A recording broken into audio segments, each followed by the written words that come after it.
Hey everybody, Jeremy Siskind here, and today I want to talk about a very important, yet maybe not frequently enough discussed element of playing jazz, which is personalizing a melody. Usually if we're reading a lead sheet, a real book, anything like that, the version of the melody that they give us is very boring. It's very straight. It's not really how a professional jazz musician would actually express that melody. So I want to give you 8 devices on how you can take that melody and without doing anything crazy, make it sound a little bit more like an actual jazz musician would present it. But first, I should have new links at the bottom. Of course, you could buy my book, Playing Solo Jazz Piano, from jeremysiskind.com through those links. I've already mentioned that I offer this really affordable jazz class, which is going to start in mid-August through Fullerton College. You can register now. There's a link with a frequently asked questions page, including how to register. And then for the first time, I'm actually offering lessons right through the YouTube page. I have this new cool scheduling app. So if you want to just take a lesson with me, you don't even need to contact me. You just go into that scheduling app, pick a time. It'll let you pay right on the app. So you can check that out. And I'd love to meet some of you and hear some of you instead of having you always listen to me jabbering away. All right, so personalizing melodies. I thought that I would just use Mary Had a Little Lamb for an example. Of course, if you play just the most boring written out standard version of Mary Had a Little Lamb, it sounds something like this.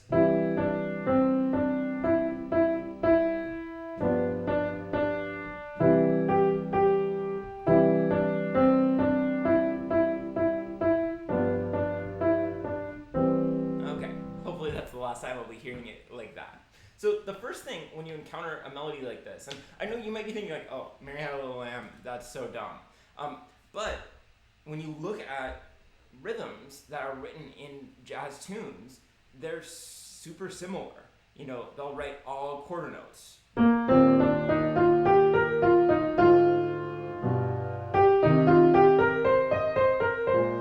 if you play it like that, you'll get laughed out of the jam session. So the first thing is, if it's needed, and it's not going to be needed every single time, but add some syncopation.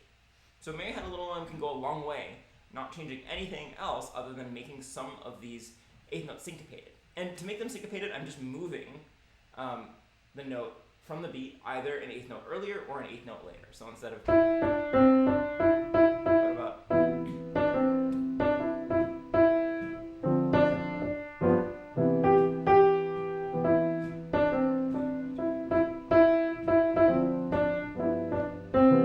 Okay, already now that's got a little bit of personality, a little bit of swing to it. I did something subconsciously that I didn't write down as one of the 8 tips, but I think it's a good one to say right now, which is that you can use repeated notes. And in fact, Mary Had a Little Lamb would really benefit from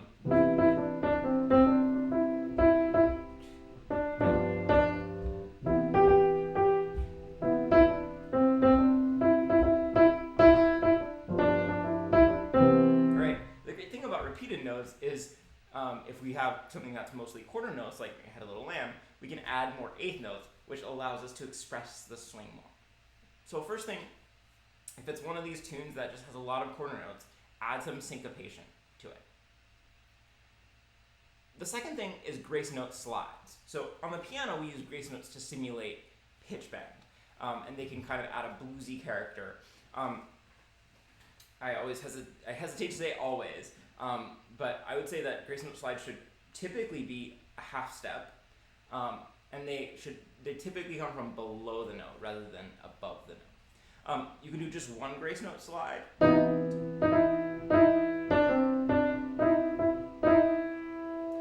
You'll notice that I use different fingers for my grace notes. So I'll do, for example, 2, 3 instead of this old move. I actually don't necessarily know if there's a standard way that different pianists do it. I do it this way because then I can play the same way in every key. Right? Because then if I go to D major, I can still do. Whereas if I'm trying to slide, I can't slide from a white key to a black key. So using different fingers helps me personally, at least, to be able to play more similarly from key to key. It gives me more options.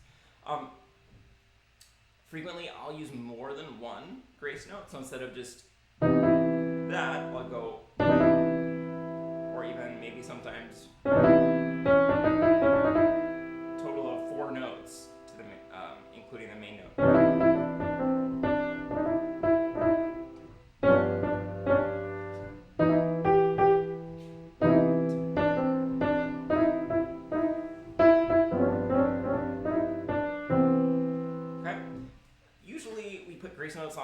that we want to emphasize for some reason. Definitely long notes will be great ones for grace notes. Notes on the downbeat will typically get grace notes more than notes on beats 2, 3, 4, etc. But definitely, I think most melodies in jazz will benefit from some kind of grace notes. And it's so subtle when you're listening to pianists, you might not even notice that they're using grace notes. So pay attention and try to include grace notes both in your interpretations of melodies and in your improvised solos. Kind of adjacent to grace note is this concept of turns. So this is similar because, like, if I'm thinking from a classical perspective, this is like just a different kind of ornament. And I can articulate for you how to use turns as we're descending, and then if we're staying the same. Turns going up, for me at least, I can't quite figure out how to make them work, but I'm sure there's somebody smarter than me out there who does. So just taking, let's put Mary Had a Little Lamb to the side for a second. If we take a C major scale going down, I'm going to add turns. And what a turn is I'm going to go a step up and then come back through the original note. So in slow motion, B, C, B, A, G, E, F, E, D, C. So if I apply that to Mary Had a Little Lamb,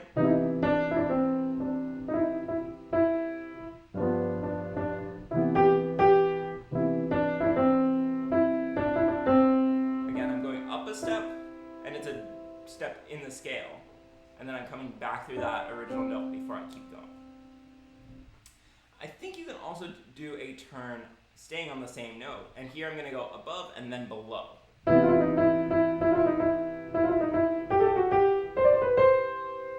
And here we're following this golden rule in music that the upper note is diatonic, the lower note is chromatic, it's just a half step away. So E, F is from the scale, E, D sharp, E, G, A, diatonic from the scale, G, F sharp, chromatic, C, D is from the scale, back to C, B is chromatic. I know B is also from the scale, but it's just the note a half step below is what I mean by chromatic.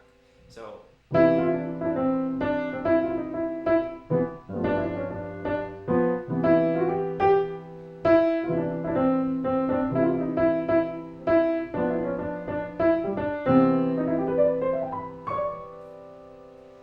I subconsciously did something that I didn't necessarily list here, which is I just connected these with chromatic notes. I guess that's kind of like a long grace note, but I use half steps to connect between the E and the G. Number 4 is my favorite personally. It's ghost note. It's the spookiest kind of note.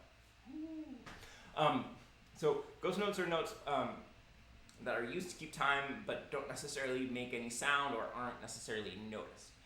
When we use grace notes, we usually want to choose a very bland note of the chord, because again, we're trying not to have it be noticed. So if we're using grace notes on this first C major chord, maybe we use a G or a C or something, the root, the fifth, something very bland. So I'm often putting ghost notes in my thumb, and so the ghost notes are largely going to depend on where my hand is. So watch this.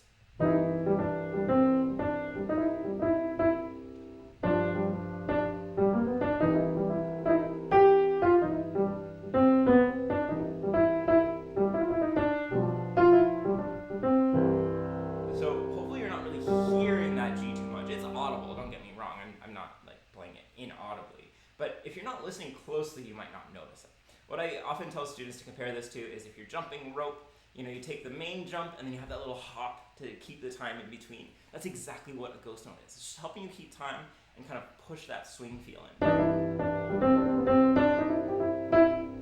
There's an upper ghost note.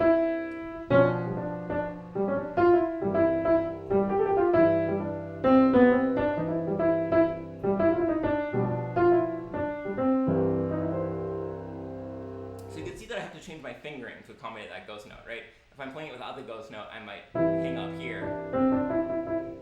But with the ghost note, my hand gets in a very different position, which is fine.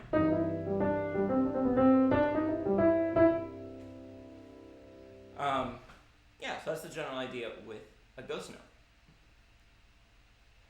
Double notes simply means that you're going to embellish a note by adding a note below or above. Usually I choose to add a note above the regular melody note. So here, a G again works really well.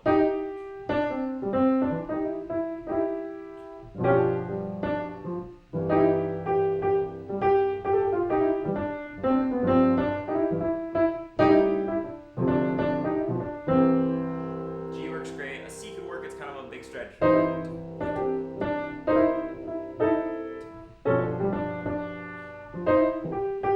Especially typical of a blues style. So what we'll typically do is we will add a grace note or a turn to the lower note, which almost, I think the idea is that it's like the upper note is helping disguise it so it really sounds like a pitch bend. But Oscar Peterson, Gene Harris, these kinds of real blues bass pianists use these double notes at times. I can use the 6.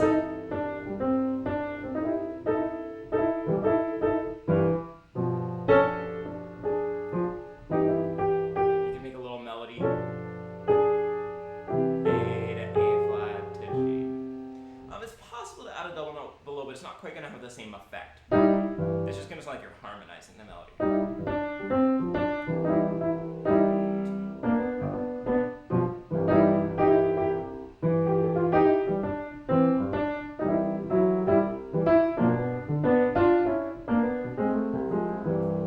You know, it's definitely possible. Octaves often make great double notes. I was trying it with this melody. I don't love it.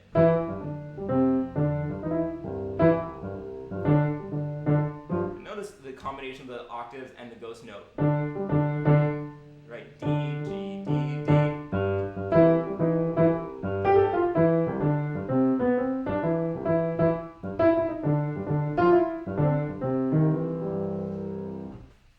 It's something to play around with. On other kinds of melodies, octaves might work better. For example, I often teach the piece Afternoon in Paris, and I love adding an octave.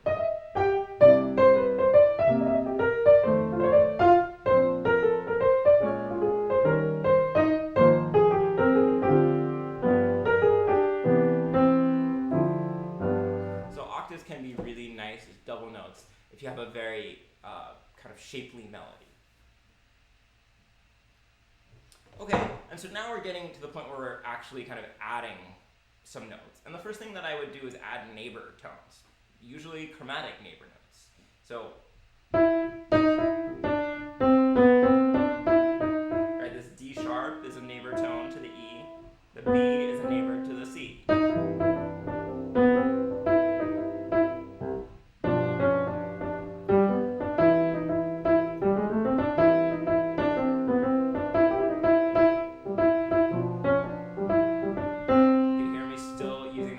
Note in there, even as I'm adding neighbor tones.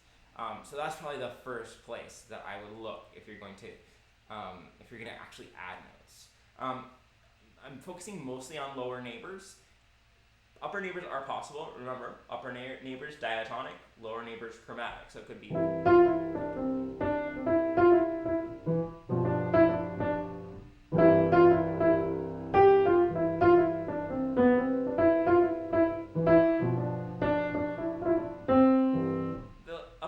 Because they're chromatic because they're diatonic, are not quite as compelling to me. So I tend to focus on the lower neighbors, but play around, see what you could find out. You could also try some chromatic upper neighbors, but they're going to be a little weird.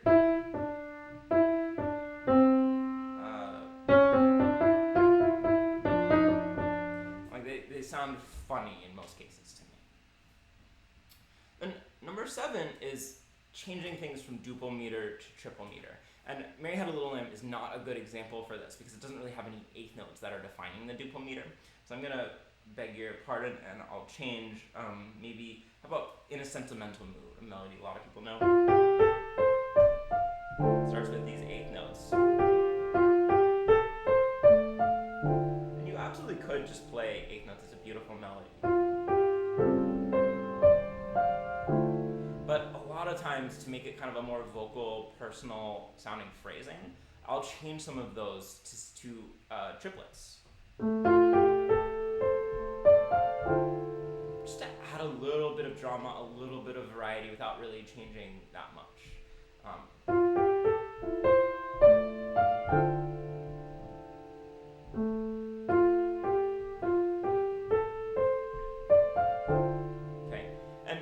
might be saying, aren't they triplets anyway? It's a swing feel.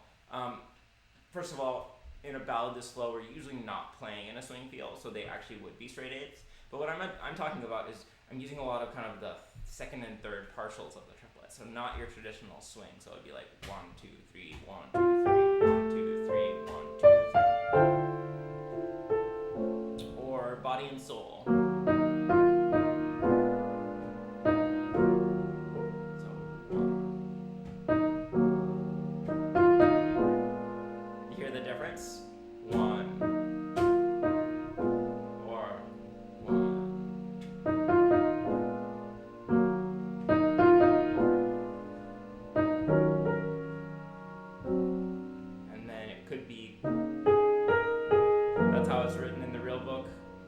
Nicer.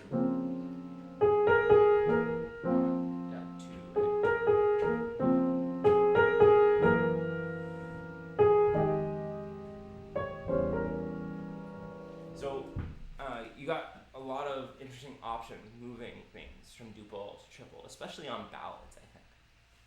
And then number 8 is really interesting to me, which is back phrasing or forward phrasing. So this means really positioning the rhythm of whole phrases significantly later than they would come in.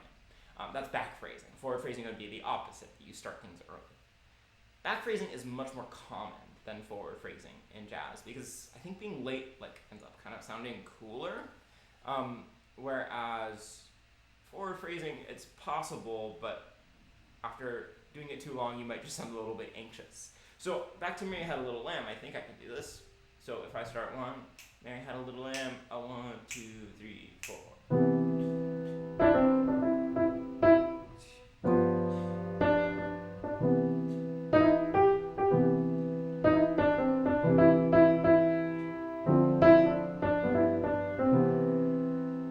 That works decently well. Let's try it with a different tune. How about, let's go back to Body and Soul. So here's the original, right?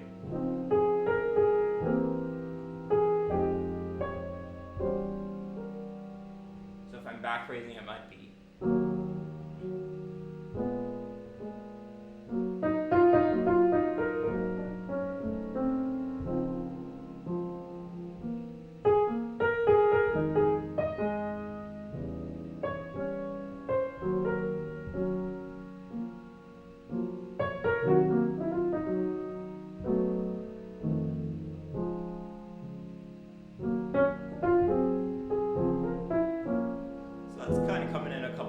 Late, right? It would usually start here and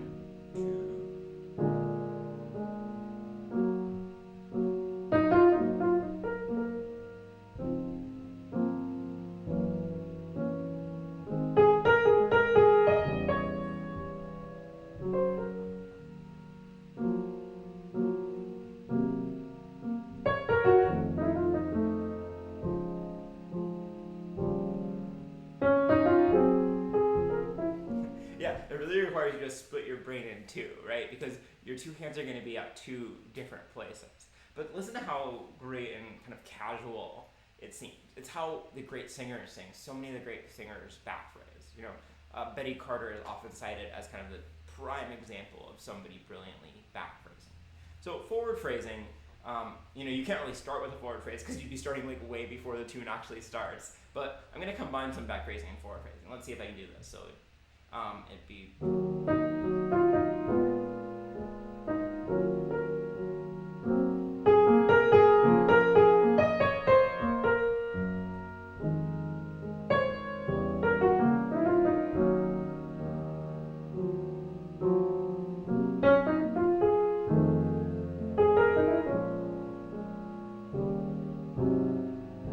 Kind of weird, right? If I try to do I May Had a Little Lamb.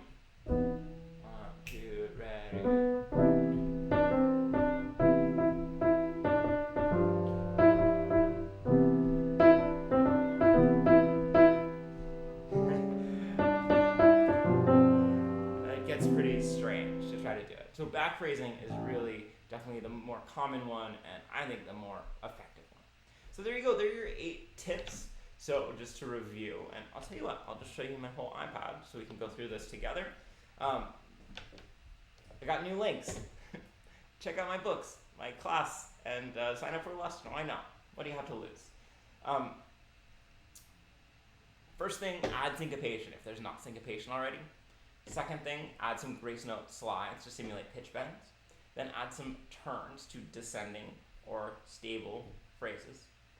Add ghost notes as the little hop in between your jump ropes. Add double notes, could be the fifth, could be the root. It makes it sound bluesy, usually above. You can add octaves for an extra pop. Add neighbor tones if you're going to add a note. Switch things from duple to triple meter. And then practice back phrasing and forward phrasing. Thanks for all your subscriptions and your book orders and all the good stuff. I'm going to have more good videos coming up, and I'll see you soon. Bye-bye.